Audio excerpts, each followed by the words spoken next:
मैं अपने कायद का सिर्फ आशिक हूं। किसका बयान है ये? अफगानियों को निकालने के हवाले से अल्ताफ हुसैन का बयान वायरल क्यों? इंडिया का यू टर्न पे यू टर्न। मैं मेरे राष्ट्रहित का समर्थन कर रहा हूं। कराची में हालात कहां खराब हुए? आफाक अहमद को क्या एनओसी मिल जाएगा? एक अहम खबर देने वाला हूं। खान को कुछ भी हुआ तो कराची जाम कर देंगे। फवाद चौधरी का क्या बयान सामने आया है? आज के प्रोग्राम में हम आपको देने वाले हैं तहलका अंगेज खबर। हैदर अब्बास रिजवी साहब और फिर उसके साथ साथ साद रिजवी का एक अहम बयान क्या सामने आया और क्या वो हकीकत है या नहीं है? अल्ताफ हुसैन के एक पुराने बयान की नई धमक हैदराबाद में कैसे सुनी गई? अनीस कायम खानी क्या हैदराबाद पहुंचे नहीं पहुंचे हैं? और फिर उससे बढ़कर अब कायद की वफादारी की बात तहरीक इंसाफ ने क्यों कही है? और फिर आफाक अहमद को फिर रोकने की कोशिश या मामला कुछ और है? गुफ्तगू के सिलसिले को आगे बढ़ाएंगे, लेकिन उन सब के लिए हमेशा की तरह आपसे दरख्वास्त करता हूं कि आप ये चैनल जरूर सब्सक्राइब कीजिए, क्योंकि ये हमारा नया चैनल है। पुराने चैनल पर इस वक्त पाबंदी आयद है, तो इस चैनल पर आप जरूर जरूर जरूर बिल जरूर सब्सक्राइब कीजिए। कोई लापता नहीं करेगा।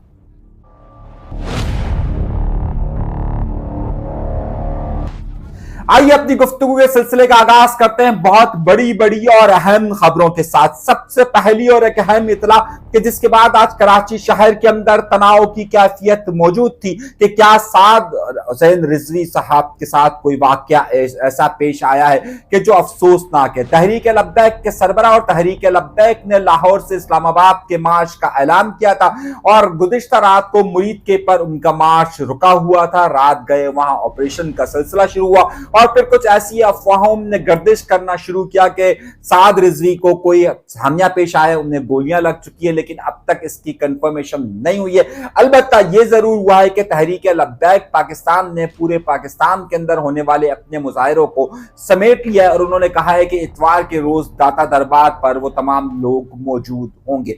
ताजा तरीन सूरत हाल इस पूरे हवाले से क्या होता रहा वो मैंने एक और जगह पर वीडियो पूरी इसकी अपलोड की, उसे आप जरूर देखिएगा। लेकिन उसकी वजह से कराची शहर में तनाव की कैफियत मौजूद थी और यह कहा जा रहा था कि शायद कराची के मुख्तलिफ जगहों पर तहरीक लब्बैक के लोग मुजाहिरे करेंगे, मगर न्यू कराची के अलावा उनका कहीं पर भी मुजाहिरा नहीं हो सका। इस हवाले से मुख्तलिफ स्कूल्स की छुट्टी का अनाउंसमेंट आ गया था। बाद में पता चला कि जनाब कोई भी सूरत हाल नहीं है, सब जगह अमन व अमान है। आइए अगली खबर की तरफ चलते हैं। वो बात जिसका बहुत ज्यादा शोर शराबा था और वो मामला के जिसके बारे में बहुत ज्यादा कहा जाता था कि एनक्यूएम पाकिस्तान हैदराबाद में जा रही है, यानी एनक्यूएम पाकिस्तान की क़यादत हैदराबाद में जा रही है। और जब वो हैदराबाद जा रहे हैं तो अब वहां पर सूरत हाल क्या होगी? पीएसपी के लोग आएंगे या नहीं आएंगे या क्या मामला होंगे? आज सुबह से खालिद मकबूल सिद्दीकी हैदराबाद के अंदर मौजूद थे, जहां सुबह उन्होंने एक यूनिवर्सिटी का दौरा किया और उसके बाद शाम को 6 बजे के बाद उन्होंने हैदराबाद में एक इजलास बुलाया। ये कारकुनान और जिम्मेदारान का इजलास था, वहां पर मीडिया को नहीं बुलाया गया था। तो उसके बाद इसकी एक वीडियो रिलीज की गई और वो वीडियो रिलीज जो की गई वो तो एक अलग मामला है, मगर इस सारी सूरत हाल में मैं आपको जो कहानी बताने वाला हूं वो कहानी यह है कि वहां पर जो उनको तवक्कुआत थी कि कोई प्रोटेस्ट इस तरीके का हो सकता है, ऐसी कोई सूरत हाल नहीं हुई। पीएसपी का जो फैक्टर है वो यहां पर शामिल नहीं हुआ और पीएसपी वाले यहां पर नहीं आए।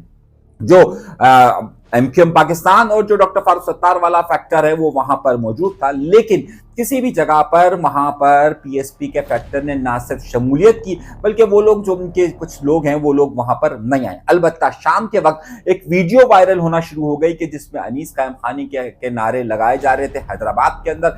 जब हमने इस वीडियो की तस्दीक मुख्तलिफ जरायों से की तो मुझे हैदराबाद के लोगों ने यह बताया है कि ये वीडियो पुरानी है और अभी मौजूदा दिनों में अनीस कायम खानी हैदराबाद नहीं आए। जब इस हवाले से हमने मजीद हैदराबाद के लोगों से कंफर्मेशन की और हैदराबाद का खास तौर पे वो फैक्टर कि जो पीएसपी से बिलोंग करता है, जब हमने वहां से कंफर्मेशन की तो उन्होंने भी कहा कि ये वीडियो पुरानी है और उन्होंने मुझे बताया कि ये कब चली हुई है। तो बहरहाल वो वीडियो एक वायरल होती रही कि शायद अनीस खान खानी साहब हैदराबाद गए और वो उनसे अलग इजलास में गए, तो ऐसी कोई सूरत हाल नहीं हुई है। तो अलबत्ता पीएसपी का फैक्टर अब तक उनसे रूठा हुआ है। डॉक्टर फारूक सत्तार अब तक कराची नहीं पहुंचे, तवक्कुआत की जा रही है कि कल या परसों वो आएंगे, उसके बाद ये मामला हल होंगे। अनीस खान खानी साहब यहीं पर मौजूद है, अलबत्ता मुस्तफा कमाल साहब अब इस्लामाबाद जा चुके हैं। लेकिन यहां पर एक नई चीज हुई और नई चीज ये हुई कि सुबह के वक्त जब वो एक यूनिवर्सिटी के प्रोग्राम में शामिल थे तो वहां पर एक कहानी में एक नया टर्न आया। और नया टर्न उस वक्त आया कि जब उन्होंने सहाफियों के सवालात के जवाब दे रहे थे तो उस वक्त सहाफियों के जहन में एक सवाल उठा और वो ये उठा कि गुज़िश्ता 2 दिनों से जब से पाकिस्तान और अफगानिस्तान के दरमियान ताल्लुकात कशीदा होने की सूरत हाल हुई है, उस वक्त से अल्ताफ हुसैन का एक पैगाम बहुत ज्यादा वायरल होता है कि उन्होंने कोई 40 साल पहले ये बात कही थी कि जनाब अफगानियों को जो आप निकाल रहे हैं, अफगानियों को जो आप पाकिस्तान में और खासतौर पर कराची में ला रहे हैं, तो उस हवाले से ये बाद में आपके लिए ही नुकसानदेह साबित होंगे। और आज जो एमक्यूएम लंदन के फैक्टर्स हैं उन्होंने इस तस्वीर को बार बार चलाया और इस पैगाम को मुख्तलिफ जो सोशल मीडिया ग्रुप्स, मुख्तलिफ सोशल मीडिया न्यूज़ आइटम्स पर बहुत ज़्यादा चलता रहा। तो इसी हवाले से जो है वो आज हैदराबाद के अंदर एक सहाफ़ी ने खालिद मकबूल सिद्दीकी साहब से पूछा कि जनाब ये अफगानिस्तान का मसला चल रहा है, उस पे आपकी राय क्या है। तो खालिद मकबूल सिद्दीकी साहब ने कहा कि जनाब इस हवाले से रियासत को एक हिकमत अमली बनानी चाहिए और सबसे पहले ये जो गैर कानूनी तौर पर अफगानी यहाँ पर मौजूद है उन्हें सबसे पहले कराची से निकालना चाहिए। तो लगता यूं है कि इस वक्त एमक्यूएम पाकिस्तान की पॉलिसी यही है कि जनाब यहाँ से अफगानियों को निकाला जाना चाहिए। आज इस हवाले से सिंध हुकूमत का भी बयान सामने आते रहे, मगर इस कहानी में एक और टर्न भी है। वो टर्न आगे चलकर आपको बताता हूं, एक अहम खबर की तरफ और आपको लेके चलता हूं। और वो बड़ी अहम खबर और बड़े अहम मामलात ये चल रहे हैं कि इस वक्त ज़ाहिर है मैं अपने कायद के लिए जान भी दे दूंगा। पाकिस्तान काम करेंगे इंशाल्लाह। ये जुमले हम अक्सर कराची शहर में सुना करते थे, लेकिन आज केपीके के अंदर ये बात हुई है और केपीके के अंदर खैबर पख्तूनख्वा के अंदर नए वजीर आला ने हल्फ लिया है। और सोहेल आफरीदी ने जब वहाँ हल्फ नहीं लिया, अलबत्ता उन्हें अभी नामजद किया गया, अभी उन्हें हल्फ की तकरीब अब बाद में होगी, क्योंकि उसका मसला ये बन रहा है कि जो अपोजिशन जमातें वहाँ पर मौजूद हैं, चाहे पाकिस्तान पीपल्स पार्टी हो, जमीयत उलमा इस्लाम हो, वो इसे गैर कानूनी तौर पर कह रही है, क्योंकि अभी तक वहाँ पर अली अमीन गंडापुर का इस्तीफ़ा कबूल नहीं हुआ और एक वजीर आला का इस्तीफा कबूल नहीं हुआ तो दूसरे वजीर आला को बनाया जा रहा है। खैर बहरहाल सोहेल आफरीदी को वहां पर अक्सरियत ने चुन लिया। 90 लोगों ने 145 का जो ऐवान है उसके अंदर 90 लोगों ने एक भारी अक्सरियत से सोहेल आफरीदी को नया वजीर आला मुंतखब कर लिया। जब उन्होंने तकरीर वहां पर शुरू की तो तकरीर में उन्होंने कहा कि जनाब मैं अपने कायद का वफादार रहूंगा, यानी कि मैं इमरान खान के साथ ही रहूंगा।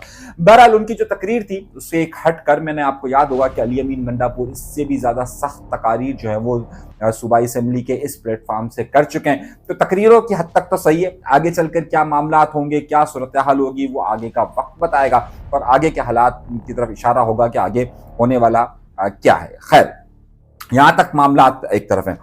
अब आए कराची की एक बड़ी खबर की तरफ। मैंने आपको एक इत्तला दी थी, आपको याद होगा कि आज से 5-6 पहले दिन मैंने आपको एक ब्रेकिंग न्यूज़ दी थी और वो ब्रेकिंग न्यूज़ ये थी कि आफाक अहमद भरपूर तौर पर मुख्तलिफ जगहों पर एंट्री की तैयारी कर रहे हैं। अब मेरे सामने उसकी बहुत सारी पिक्चर आ चुकी है, लेकिन एक बहुत बड़ा मसला क्रिएट हो गया है। वो मसला क्या है वो मैं आपको आगे वो बताने वाला हूं, लेकिन उनकी एंट्री किस तरीके से हो रही है। 17 तारीख को सोना चांदी एक हॉल है, वहां पर उन्होंने अपना प्रोग्राम रखा है मेन नाज़माबाद के अंदर।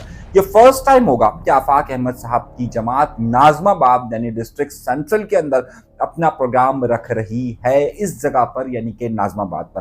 फिर एक ही दिन के वक्फे के बाद यानी कि 17 तारीख को यहाँ प्रोग्राम हो रहा है और 18 तारीख की इत्तलात मेरे पास आ रही है कि उन्हें शायद गुलशन में वो एक जगह पर प्रोग्राम करेंगे। अच्छा, अब मेरे पास ये खबर आई है डीसीस के जरिए, हमारे एक बहुत अच्छे दोस्त हैं डिस्ट्रिक्ट सेंट्रल के अंदर, उन्होंने कहा कि हमारे पास एक परमिशन के लिए आई है, यानी एक एनओसी जो होता है उसके लिए आई है। आपको याद होगा पिछली बार इन्होंने जब वाटर पंप पर प्रोग्राम किया था तो इनके पास एनओसी का इशू हुआ था। इस बार उन्हें एनओसी जो है वो डिस्ट्रिक्ट सेंट्रल में इनकी एनओसी रिसीव हो चुकी है। अब देखना ही है कि ये मामलात को उनको परमिशन मिलती है। एमक्यूएम पाकिस्तान के लिए भी खतरे की घंटी है, क्योंकि आफाक अहमद साहब की जो एंट्रियां ये मुख्तलिफ जगहों पर होना शुरू हुई है। अब जो इसमें मेरे पास एक ब्रेकिंग न्यूज आई है, वो ब्रेकिंग न्यूज बड़ी अहम है, और बड़ी ब्रेकिंग न्यूज ये है कि अब जब मेरी डिस्ट्रिक्ट सेंट्रल में बात हो रही थी और मैंने जब उन्होंने मुझे बताया कि उन्हें वहां पर इजाजतनामे के लिए एक दरख्वास्त आई हुई है कि एनओसी उन्हें दिया जाए, तो अब वहां से मुझे पता चला कि सिंध हुकूमत ने तो कराची शहर में पूरे सिंध के अंदर दफा 144 का निफाज किया हुआ है, यानी कि तहरीक लब्बैक के जो प्रोटेस्ट होने थे उसकी वजह से 144 का निफाज हुआ है। तो 144 का निफाज अभी तक उन्होंने खत्म नहीं किया। अब मामला यह है कि क्या इस बार आफाक अहमद साहब को एनओसी मिल सकेगा, क्योंकि पिछली बार भी उनका एनओसी बिल्कुल लास्ट मोमेंट पर आखिरी दिन आखिरी घंटे में उनको मिला था। तो ये सवाल बड़ा है। अच्छा, क्योंकि ये प्रोग्राम 4 दीवारी के अंदर हो रहा है और चार दीवारी के अंदर उन्हें इजाजत है या नहीं है, क्योंकि बाहर सड़क पर दफा 144 नाफिज होती है, लेकिन 4 दीवारी यानी किसी आप हुदूद के अंदर करते हैं तो उस वक्त उसकी ज़ाहिर इजाज़त होती है। तो अब नाज़माबाद, मेन नाज़माबाद और लियाकताबाद के दरमियान उनकी ये जगह तय हुई है, और जाहिर सी बात है ये एमक्यूएम का बड़ा ही मरकज़ कहलाता है, और मरकज़ की एक बड़ी अहमियत रहती है, यानी कि डिस्ट्रिक्ट सेंट्रल, नाज़माबाद और उसके बाद गुलशन। मेरे पास ये इतलात भी हैं कि 26 तारीख को हर हफ्ते में 2 से 3 प्रोग्राम्स उनके मुख्तलिफ डिस्ट्रिक्ट्स के अंदर शुरू हो रहे हैं, मुख्तलिफ टाउन्स के अंदर शुरू हो रहे हैं। और ये जाहिर सी बात है, एक तरफ एमक्यूएम अपनी तंजीम साजी के हवाले से परेशान है, क्योंकि पीएसपी का फैक्टर उनके साथ उस तरीके से आ नहीं रहा, लोकल गवर्नमेंट इस वक्त उनके पास है नहीं, उनका फंड्स का जो सिलसिला था वो पीआईडीसीएल की वजह से रुका हुआ है। पीएसपी और एमक्यूएम पाकिस्तान के फैक्टर में एक आपस में बड़े मामला चल रहे हैं। इस वक्त जमात इस्लामी कमजोर पिच पर खेल रही है, और ऐसी सूरत हाल के अंदर, खास तौर पर ऐसी सूरत हाल के अंदर आफाक अहमद साहब की मुख्तलिफ इलाकों के अंदर एंट्री ये बड़े ही मायने खेज है, और ये इनके जो मुख्तलिफ प्रोग्राम के अनाउंसमेंट है ये भी बड़े अहम है कि ये मुख्तलिफ जगहों पर चुन चुन कर रखे गए। अच्छा, एक और बड़ी खबर, वो भारतीय, वो इंडियंस बदबूदार के जो पाकिस्तान और मुसलमानों के खिलाफ मुसलसल गुफ्तगू क्या कर रहे थे, मुसलसल तकरीरें क्या करते थे, अब एक नया टर्न आ गया है, और एक नया टर्न आ गया है कि वो लोग जो तालिबान के खिलाफ न जाने क्या क्या कुछ कहते थे, आज तालिबान के कसीदे पढ़ते हुए नहीं खत्म कर रहे। यानी कि आप ये हद देखिए कि इनका एक बड़ा मशहूर एंकर है, आपने देखा होगा, उसका नाम लेना भी मैं मुनासिब नहीं समझता, का आज वो बाकायदा कसीदा गोई कर रहा था तालिबान की। मैं हल्की सी ये चीज चलाना चाहता हूँ, जरा सुनिएगा। हमें इस पाकिस्तान को घेरने की जरूरत, दुश्मन का दुश्मन हमारा दोस्त, हम उनको पैसे, इंफ्रास्ट्रक्चर, सपोर्ट, भारत अफगान भाई भाई, ये हमारी सोच है। आप ये देखिए कि कसीदा गोई में उन्होंने हद कर दिए। क्या तालिबान पाकिस्तान के खिलाफ क्या हुए, तालिबान ने पाकिस्तान पर हमलों का सिलसिला शुरू किया, तो उसके बाद से ये सूरत हाल बन गई है कि इंडियन मीडिया इस वक्त तालिबान को यूं समझिए कि सिर्फ उनको ये बात रह गई है कि वो अपने भगवान की जगह जो है वो किसी तालिबान लीडर को भी अपना भगवान बना ले, वहां तक बात पहुंच चुकी है। और इतने कसीदा गोई, जितने वहां पर बदबूदार एंकर्स आपको मिलेंगे जो मोदी मीडिया की पूजा करते रहते हैं, अगर आप उन सबको उठा के देखिए तो वो मुसलसल तालिबान को इस हद तक पहुंचा रहे कि जैसे ये इस वक्त का ईश्वर आ गया है, और वो जो है वो इनको पाकिस्तान के खिलाफ हो गया है, और वो भगवान का कोई रूप चुके। इस तरीके की गुफ्तगू उनके यहाँ से नजर आ रही है। ये भी उनका मौक़िफ़ है। दूसरी तरफ टीएलपी का, क्योंकि धरनों का सिलसिला खत्म हो गया, लेकिन फवाद चौधरी साहब के बयानात का सिलसिला जारी है, और फवाद चौधरी साहब मुसलसल तहरीक लब्बैक पाकिस्तान के खिलाफ बयानात दे रहे हैं। आदि इन्होंने फिर एक ट्वीट इसी तरीके का किया है, और ऐसा लग रहा है कि दूसरी तरफ जो है वो तहरीक इंसाफ इस वक्त मुकम्मल तौर पर तहरीक लब्बैक की हिमायत कर रही है। यहाँ तक कि सोहेल आफरीदी साहब ने भी जो खिताब किया वो उस पर यही किया। लेकिन एक बात और रह गई कि इसकी जो तहरीक लब्बैक पर जो हुआ उसमें अल्ताफ हुसैन साहब की तरफ से भी जो उनके ऊपर ऑपरेशन हुआ उसकी मजम्मत की गई है। आफाक अहमद साहब ने एक बड़ा तफसीली बयान जारी किया इस हवाले से कि जनाब तहरीक लब्बैक जो है वो उस पर जो कुछ भी हुआ उस पर वो ठीक नहीं है। लेकिन हैरत अंगेज तौर पर आपको बड़ी हैरत होगी कि आपको एमक्यूएम पाकिस्तान का इस हवाले से स्टेटमेंट सामने नहीं आएगा।